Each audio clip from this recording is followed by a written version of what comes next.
Welcome to another episode of the Complete Performance Mythbusters Fitness Edition video series, where I take different myths that float around the fitness world, the nutrition world, and the mindset game, and I bust them so that you can have the facts, so that you know how to apply these things and these strategies to your life to get the best results. Because there's a lot of information that goes around social media, that you hear from peers, from friends, from coworkers, that you see on the internet, and not all of it is true, but more importantly, not all of it is meant for you. You need a plan that's fit for your lifestyle. You need movement, you need nutrition, you need mindset strategies that are built for you. Working with a coach, working through research, and understanding of the end goal. So today I want to bust one of the big myths around nutrition. It's been around for quite some time, and it kind of ebbs and flows in what the popular belief is for the time. It's the number of meals that promotes fat loss. There is no number of meals that is best for fat loss. It's not 3, it's not 6, it's not 1, 5, 7, because the truth is that calories are king. If you have set yourself up in the right plan, you've gone through the protocol to prepare your body to diet, you've brought yourself back and established your maintenance level calories, then you slowly and gradually bring yourself into a caloric deficit, your body will lose body fat. You will see changes in your body composition. If you rush that process, you jump right into a caloric deficit after not having tracked your calories, after not evaluating your progress in terms of weight, in terms of nutrition, and how much you eat on a given day, then you're gonna struggle. But the overall point is that calories are king. You have to know what your maintenance level calories are. You need to know how big of a deficit is suitable for you. You have to know how to progressively take yourself into that caloric deficit. Because if you drop into a major deficit too quickly, not only are you not going to be able to stick to it because your body is so accustomed to that higher level of calories, but you're going to see some major changes hormonally and physiologically that aren't going to help and promote fat loss in the way that we would like. So, in terms of numbers of meals that are best for you, calories have to be king. So that means that it doesn't matter how many meals you get as long as you're getting the right number of calories. So you could be recommended to get 1,700 calories in per day in a deficit, and you can spread that across 6 meals. You can spread that across 4 meals, 2 meals, 1 meal. As long as you are hitting that calorie number, you should see results. Because according to the research, there is no number of meals that promotes optimal fat loss. They've done studies on 3 meals per day, 4 meals per day, 5 meals per day. Nothing shows one to be statistically more significant in terms of fat loss than others. So, what does that mean for us? How many meals should you be consuming in order to see fat loss results? Well, the truth is you have to find what fits for your lifestyle. You have to know what works for your body.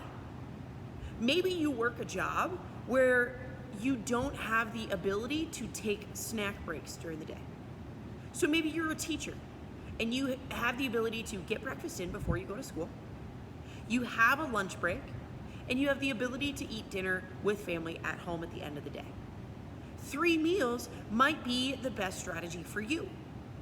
You may have that ability if you're still working from home, or if you do work from home, to eat 6 meals a day, 5 meals a day.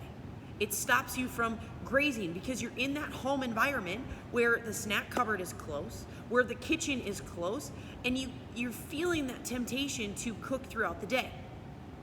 So 5, 6 meals might be a better approach for you. To split that up, to break, take mental breaks, take physical breaks during your day, and to restock your body with calories. I look at my day. My day is long. I start early in the morning and late at night. So having multiple 5-6 meals a day works really well for me because I'm continuously resupplying my body with calories. It works for me. But I've also gone through phases like during quarantine when I'm home more, where I found 4 meals to be a little more practical and a little bit more realistic. So my meal size got larger. I was eating a little bit less frequently, but I was still seeing the results that I desire. Because I took my end calorie number, divided it by the number of meals I was hoping to get in, and split that across my meals. Because here's another common misconception is that snacks need to be smaller than meals. That's not necessarily true. It does go on preference. It does, again, have to pair with your lifestyle. But when I'm eating 5 or 6 meals a day, those meals are typically equal in size. When I have maybe 3 meals and 1 snack, 1 post-workout snack, well, that would be 3 larger meals and 1 smaller snack. But snacks don't need to be any different in size, calorie number, or quantity than a meal. So let's talk about how to do a lifestyle check. Biggest things I would take a look at is when can you get in those main meals, breakfast, lunch, and dinner. If you're not working in an environment where they don't allow you to have a lunch break or they don't allow you to have a meal break, I guess I should say. So I would maybe take a look at the work environment that you're in. I would also take a look at when do you feel hungry or maybe you find yourself craving food during the day. Do you find that around 10 a.m. you're craving something but you know you still have 2.5 hours before you can have a lunch break?